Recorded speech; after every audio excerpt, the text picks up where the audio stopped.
Hola, bienvenidas, bienvenidos, futuros ingenieros, ingenieras. En este vídeo lo que vamos a ver es, lo vamos a centrar en memorias caché, ¿vale? Entonces lo que nos vamos a dedicar es a ver un tipo de memoria asociativo. Hay otras, ¿vale? Memorias de tipo asociativo, pero la caché es con diferencia la que más utilizamos y además, bueno, dentro de la jerarquía de memoria es muy importante. Ya habéis visto que es la segunda memoria más rápida que tenemos dentro del computador. Entonces, bueno, pues vamos allá con ella. Básicamente, como comentábamos en las memorias de tipo asociativo, pues básicamente bueno, hay algún tipo de etiqueta o algún tipo de identificador que identifica cada dirección de memoria. Esas direcciones de memoria, como ya veíamos cuando hemos visto cómo se intercambiaban en uno de los vídeos previos datos entre las diferentes jerarquías de memoria, justo en ese vídeo viene explicado pues, que entre la memoria caché y la memoria principal se intercambian bloques de memoria, no palabras de memoria. Aunque bueno, para los ejemplos que vamos a ver, pues muchas veces nos podríamos imaginar que son palabras de memoria y de hecho yo utilizaré a veces palabras de memoria para que ejemplificar cosas y que sea más fácil. Pero bueno, tenemos que pensar que siempre se están intercambiando bloques, es decir, muchas palabras de memoria a la vez, ¿vale? Que sería lo que es un bloque de memoria. Bueno, pues aquí lo que tenemos es un gráfico en el que, bueno, pues lo que vemos es que tenemos una memoria caché a la izquierda y una memoria principal a la derecha. En este caso, pues bueno, esta memoria que vemos aquí dibujada tiene, si os fijáis, una serie de bloques, en este caso, pues C bloques de memoria caché, que van desde el bloque 0 hasta el bloque C-1, y tiene una serie de etiquetas que identifican cada uno de esos bloques. La etiqueta 0, la etiqueta 1, hasta la etiqueta C-1, ¿vale? Esas etiquetas podrían ser lo que sea, es una forma de identificar cada bloque, nada más. Y por otro lado tenemos la memoria principal, ¿vale? Que, bueno, internamente cada bloque estará formado por varias palabras, pero aquí lo que estamos viendo es una organización por bloques, entonces lo que vemos es el bloque 0, el bloque 1, el bloque 2, el bloque 3, hasta el bloque M-1, es decir, esta memoria tiene M bloques. Generalmente, ya hemos visto en la jerarquía de memoria que la memoria principal tendrá muchas posiciones más que la memoria caché, es decir, es capaz de almacenar muchos más datos. La memoria caché es mucho más rápida, la memoria principal es mucho más lenta. Entonces, ¿qué va a ocurrir? Pues que la memoria principal, como también es más barata que la memoria caché, va a estar, digamos, en desventaja a la hora de almacenar un gran conjunto de datos. Entonces, ¿qué va a pasar? Pues que cuando nosotros queramos pasar algo de memoria principal a memoria caché para que sea más rápida y el procesador pueda leer y escribir con esos datos, procesarlos de manera más rápida, ¿vale? Nos vamos a encontrar con que no todos los datos que tenemos en memoria principal van a caber en memoria caché a la vez. Entonces lo que vamos a tener que hacer es cachear ciertos datos, los que más me interesen, en base a lo que ya habíamos visto en vídeos previos de principios de localidad temporal y espacial, para que tengamos la información que más nos interesa en la caché en todo momento. Entonces, bueno, básicamente el objetivo de una memoria caché pues, es hacer que las operaciones dentro del computador sean más rápidas que si el procesador tuviese que actuar directamente contra la memoria principal, que es...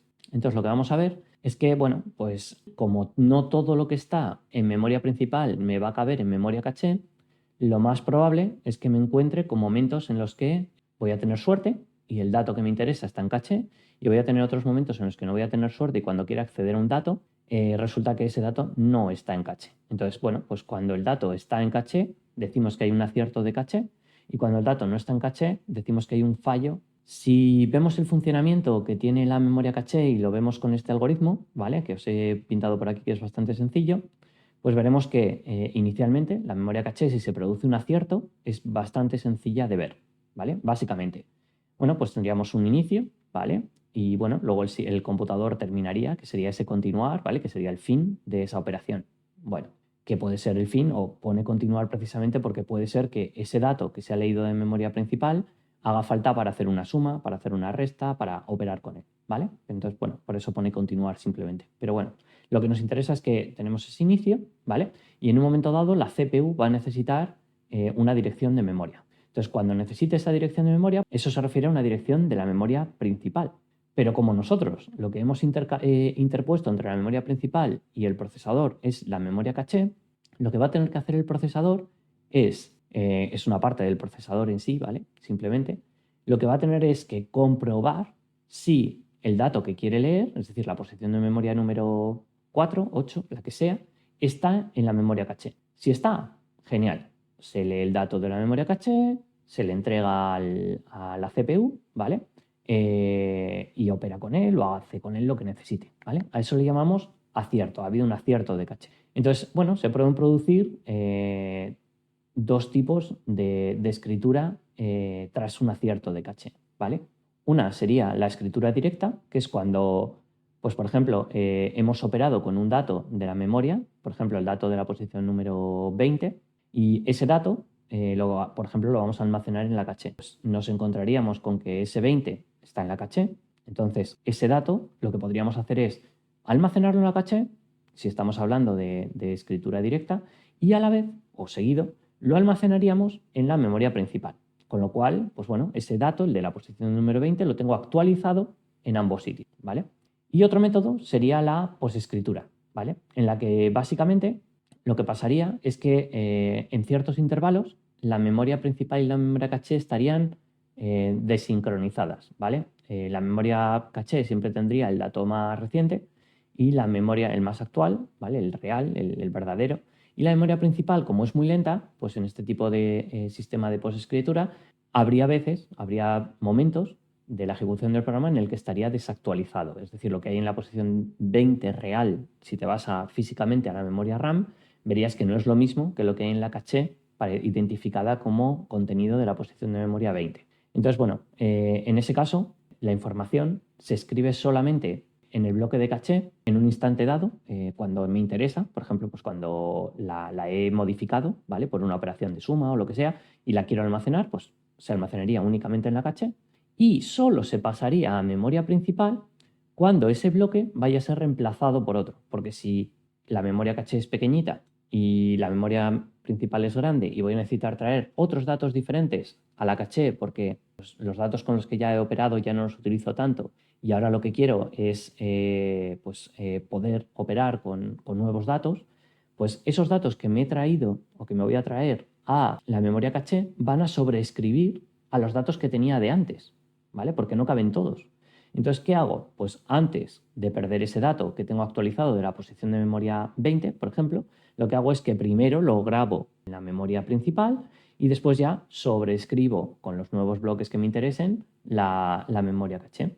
Bueno, pues eso serían las dos formas, ¿vale? Y bueno, la más usada actualmente pues es la segunda. Si seguimos viendo el algoritmo, también podemos ir en la secuencia de bifurcación que tenemos ahí en ese rombito, pues si el dato no estaba en memoria caché, ya habíamos definido previamente que lo que se producía era un fallo de caché. Bueno, pues si se produce un fallo de caché, lo que tengo que hacer es acceder a la memoria principal para obtener ese dato, ¿vale? Ya sabemos que cuando accedemos a la memoria principal para recoger el dato de la posición de memoria 20, no recogeremos solo el dato de la posición de memoria 20, sino todo un bloque, ¿vale? Que incluirá la posición de memoria 20. Por ejemplo, pues si cada bloque está formado por 3 palabras de memoria, ¿vale? Pues podría ser que cogiésemos la posición de memoria, por poner un ejemplo, la 18, la 19 y la 20, por ejemplo. Y entonces ahí estaría incluida la 20. Y esas 3 que hemos cogido se reemplazarían y se meterían dentro de la memoria caché. Vale, pues lo que nos dice el algoritmo es que una vez que vamos a saber que vamos a tener que acceder a la memoria principal para obtener un dato, pues bueno, lo que vamos a tener que saber es dónde vamos a asignar esos bloques que hemos leído de memoria principal en la caché. Y bueno, ese bloque que acabo de leer de memoria principal, voy a tener que saber pues, dónde copiarlo exactamente en la memoria caché. Entonces, bueno, a eso, lo voy a ver esto antes, le llamamos algoritmo de reemplazo, ¿vale? Que es la forma de elegir quiénes son los bloques de caché más adecuados para ser reemplazados. Por ejemplo, pues los que menos recientemente se han usado. Pues ya sé que los menos recientemente usados por los principios de localidad espacial y temporal, pues sé que van a ser probablemente los que no vuelvo a utilizar en breve. ¿Vale? Pues sería un ejemplo, ¿vale? De algoritmo. Luego veremos diferentes algoritmos y qué ventajas tienen unos y otros. Bueno, los fallos de caché pueden ocurrir por 3 motivos, que serían fallos forzosos, que llamamos, que por ejemplo, el más típico sería enciendo el ordenador cuando ha estado apagado y entonces, pues la primera vez que voy a acceder a un dato de memoria principal, lógicamente no va a estar en caché porque no se rellena de manera mágica sola, sino que pues la primera vez que vaya a acceder a la memoria principal me traeré datos de ella a la caché para ir rellenándola. Fallo de capacidad que se produce cuando la memoria caché ya no puede contener más bloques. Entonces, bueno, en ese caso deben de reemplazarse ciertos bloques, deben reescribirse con otros bloques nuevos, ¿vale? Que vienen de memoria principal. Entonces, bueno, eso es un fallo de capacidad porque no caben más datos en la memoria caché y, bueno, pues es que no tenemos más caché. Entonces, ese fallo, digamos que por muy buen algoritmo que tuviese, va a haber un momento en el que va a haber que sobreescribir también ciertas partes de la caché. Y luego el último, que sería el que más pueden mejorar los algoritmos de reemplazo, que sería el fallo de conflicto, que sería básicamente, pues bueno, si yo pienso que tengo, por ejemplo, 4 huecos de caché únicamente, ¿vale? 4 bloques de caché, pues supongamos que tengo 16 bloques de memoria. Bueno, pues esos bloques de memoria podrán ir a determinadas direcciones de caché, ¿vale? ¿Y cuándo se produce un fallo por conflicto? Pues cuando queremos ubicar un bloque que hemos leído de memoria principal en la caché sobreescribiendo otro que necesitamos. Entonces se produce un fallo de conflicto porque hay una colisión. Pues básicamente hay algoritmos que mejoran esto razonablemente, que es lo que veremos en la parte de algoritmos. Respecto a los tipos de memoria caché, vamos a ver 3 tipos. Una sería el totalmente asociativa, ¿vale? Que sería la que en el dibujo de abajo pues aparece como en la parte central, ¿vale? Como asociativa, que también se conoce como asociativa. Y básicamente es un tipo de memoria en el cual cualquier bloque de memoria principal podría ir a cualquier bloque de memoria caché. Por eso aparece, bueno, dibujado en este caso, un bloque de memoria principal que va asociado a cualquiera, por eso aparecen todos en gris, de los de memoria caché. Este tipo de caché tiene muchas ventajas, ¿vale? Principalmente es que se puede evitar muchos fallos por conflicto. El problema que tiene es que es ideal, ¿vale? Pero es muy costoso de calcular. Entonces no se utiliza realmente, ¿vale? La memoria totalmente asociativa en la que cualquier posición de memoria principal puede ir a cualquier posición de memoria caché no es usable, actualmente al menos. La siguiente sería la asociativa de n vías, que es la que tenemos en el dibujo, pues en la parte de aquí del final, que sería, pues bueno, cuando un bloque de memoria principal puede ir a varios bloques o tiene correspondencia con varios bloques de memoria. Si es asociativa de 2 vías, pues podrá ir a 2 huecos posibles de memoria caché. Si es asociativa de 3 vías, podrá ir a 3 posibles huecos de memoria caché. Si es asociativa de 5 vías, de todos los bloques que hay de memoria caché, podrá ir a 5 de ellos, ¿vale? Y el último que nos queda por ver sería un caso casi especial de este, cuando solamente hay una vía. Y a eso le llamamos caché directa, ¿vale? De correspondencia directa. En el que, bueno, pues básicamente cada bloque de memoria principal solo puede ir a una posición concreta de memoria caché, ¿vale? ¿Eso qué quiere decir? Pues que, bueno, pues va a haber muchos fallos, que lógicamente muchos huecos de memoria principal corresponderán a los mismos huecos de memoria caché. Entonces, bueno, incluso estando la memoria vacía o casi vacía, nos vamos a encontrar con fallos de conflicto, es decir, que vamos a tener que reemplazar cosas que hemos utilizado recientemente, por ejemplo, variables o trozos de código que están en un bucle, ¿vale? Y los vamos a querer utilizar de nuevo en el procesador, pero resulta que estamos sobreescribiéndolos con nuevo contenido que necesito, pero es que en la siguiente vuelta del bucle puede que me pase justo lo contrario. Entonces voy a tener un conflicto continuo.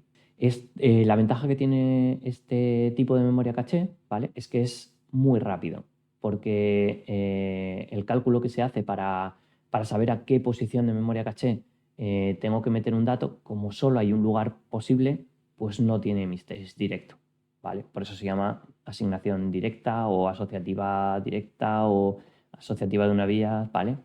Ya os digo que generalmente pues, se conoce de esta manera. Y bueno, vamos a ver el caso genérico, que sería la asociativa de n vías, donde, bueno, pues básicamente, pues lo que os comentaba, el número de vías lo que nos indica es a cuántos lugares de memoria caché puede ir un dato de memoria principal, ¿vale? Es la más usada actualmente y os he puesto por aquí pues 2 imágenes que corresponden a el directo que hemos visto antes, que sería como si hubiese una sola vía, ¿vale? Donde vemos pues como, por ejemplo, la dirección de memoria o el contenido de la dirección de memoria 0 o el bloque 0, ¿vale? Mejor dicho, tiene una correspondencia con el bloque 0 de memoria caché. El 1 con el 1, el 2 con el 2, el 3 con el 3. ¿Cuándo se terminan? todas las capacidad que tiene la memoria caché, que en este caso, pues, por ejemplo, solo tiene cuatro bloques, ¿vale? Capacidad para 4 bloques de memoria, pues la memoria principal, el cuarto bloque, se escribiría de nuevo en la 1, el quinto en la 0, perdón, el quinto en la 1, el sexto en la 2, el séptimo en la 3. Terminado esto, pues volveríamos el octavo, volvería a la posición de memoria 0, al bloque 0 de memoria caché. Esto, como comentábamos, es muy simple de calcular, ¿vale? Pero nos va a dar muchas colisiones.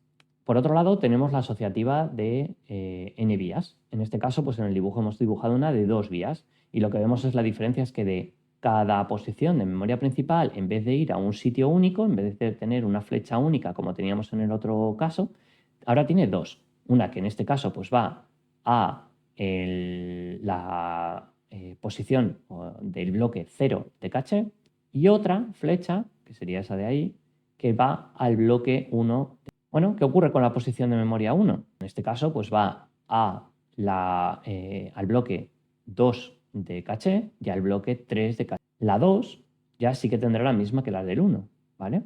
Irá al bloque 0 y al bloque 1. La 3 al bloque 3 y al bloque 4. La 4 al bloque 0 y al bloque 1. Pero la ventaja que, como veis, es que tengo doble elección. Es decir, no tengo por qué sobreescribir siempre uno de los bloques que igual no me interesase escribir por algún motivo, sino que ya puedo elegir entre dos. Vamos a ver ahora los algoritmos de reemplazo de caché. Y bueno, el primero que vamos a ver es el algoritmo óptimo o de Beladi o clarividente, también conocido como algoritmo clarividente, en el que, bueno, pues es el algoritmo que teóricamente es más eficaz, ¿vale?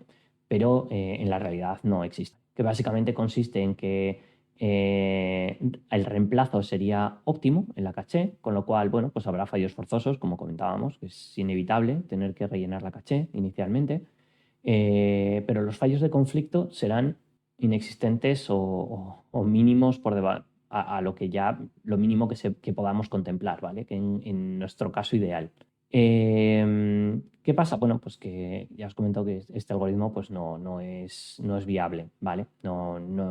Es como algo para poder comparar el resto de los algoritmos contra. El algoritmo que sí que se utiliza, por ejemplo, muchas veces en arquitecturas RISC, ¿vale? Como las que tienen, por ejemplo, los procesadores de ARM, que bueno, pues son los que utilizamos muchas veces en nuestros móviles, tabletas y demás, es el algoritmo aleatorio, ¿vale? Que bueno, realmente es muy simple porque es calcular aleatoriamente un bloque de caché al que van a ir los datos, ¿vale? Y se almacenarían en ese bloque de caché. Si estamos hablando de asociativa por n vías con algoritmo aleatorio, pues supongamos que tenemos una memoria de 5 vías, es decir, que cada dato de memoria principal puede ir a 5 bloques o tiene correspondencia con 5 bloques de memoria caché, pues aleatoriamente tiraríamos un dado, ¿vale? Y con valores entre el 0 y el 4, tenemos 5 elementos, y si nos sale un 3, pues reemplazaríamos con la posición número 3 de caché, ¿vale? Reemplazaríamos ese bloque. Bueno, esto tiene bastantes buenas estadísticas, pese a que pueda parecer que es aleatorio y que puede depender de la suerte, la realidad es que no funciona mal, ¿vale? Y es muy, muy simple de utilizar. Es muy rápido, ¿vale? Y luego hay algoritmos que son, bueno, pues intentan ser un poquito más inteligentes, que básicamente pues lo que hacen es controlar cuándo se ha accedido al dato por última vez, cuándo se ha usado ese dato por última vez que contiene la memoria caché, de manera que utilizando los principios de localidad espacial y temporal de los que estábamos hablando, sobre todo el de temporal en este caso, ¿vale? El de espacial iría más relacionado con la lectura por bloques. Pues en este caso, lo que haríamos, por ejemplo, con el algoritmo de menos recientemente usado, el RU, reemplazaríamos los bloques de caché y que se han usado menos recientemente, ¿vale? Este tipo de algoritmo, por ejemplo, se utiliza mucho en cachés que tienen menos de 5 vías. Computacionalmente es caro, es decir, cuesta ejecutar ese algoritmo, ¿vale? Porque hay que mantener datos adicionales en la memoria caché que indiquen cuándo se usó por última vez ese dato.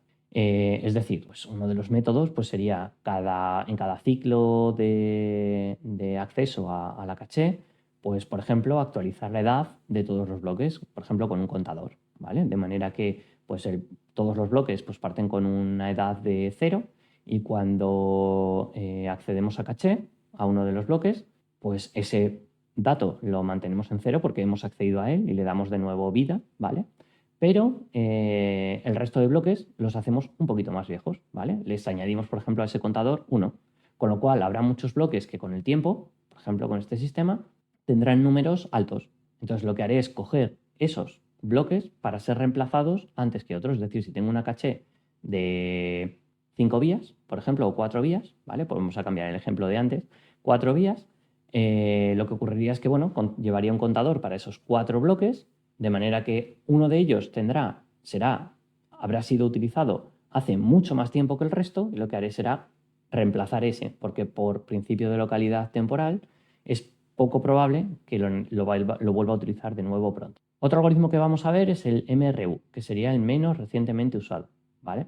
Perdón, el más recientemente usado, que básicamente pues, reemplaza los bloques de caché más usados recientemente, ¿vale? Esto, bueno, esto funcionaría de un modo similar a lo que hemos comentado antes, lo único con algún tipo de contador y demás, ¿vale? Lo único que, bueno, pues puede verse perjudicado por el tema del principio de localidad temporal que hemos comentado en ocasiones ya en este vídeo. Es caro computacionalmente, ¿vale? Requiere actualizar la edad de todos los bloques, igual que pasaba con el anterior, es el mismo problema. Y entonces lo que hay es otros algoritmos que modifican a estos anteriores para ser más sencillos computacionalmente. Por ejemplo, uno que vamos a ver es el pseudo LRU, ¿vale? O PLRU, que, bueno, pues básicamente necesita menos bits, incluso un solo bit, ¿vale? Para indicar si el bloque ha sido usado o no. Básicamente, pues tendría como una especie de contador binario, por ejemplo, en el cual, pues cuando un bloque se accede, se coloca 0 o a 1, porque ha sido accedido, ¿vale? Y el resto seguirían a 0, con lo cual sé que no han sido accedidos. Y cuando vaya a reemplazar, pues lo único que tengo que hacer es elegir uno de los que no hayan sido accedidos. Y bueno, pues ya estaría hecho, no tendría más misterio. Este tipo de algoritmo se utiliza o tiene buenos resultados en cachés que tienen por encima de 4 bits. Y el último que vamos a ver es el del menos frecuentemente usado, o LFU, que sería pues, básicamente pues, reemplazar el bloque que ha experimentado menos accesos o usos, ¿vale? Y bueno, con esto terminamos la parte de caché, no vamos a ver más. Y lo siguiente que vamos a ver son los tipos de memorias, que bueno, os espero en el próximo vídeo para verlo juntos. Muchas gracias y nos vemos en el siguiente vídeo. Hasta luego.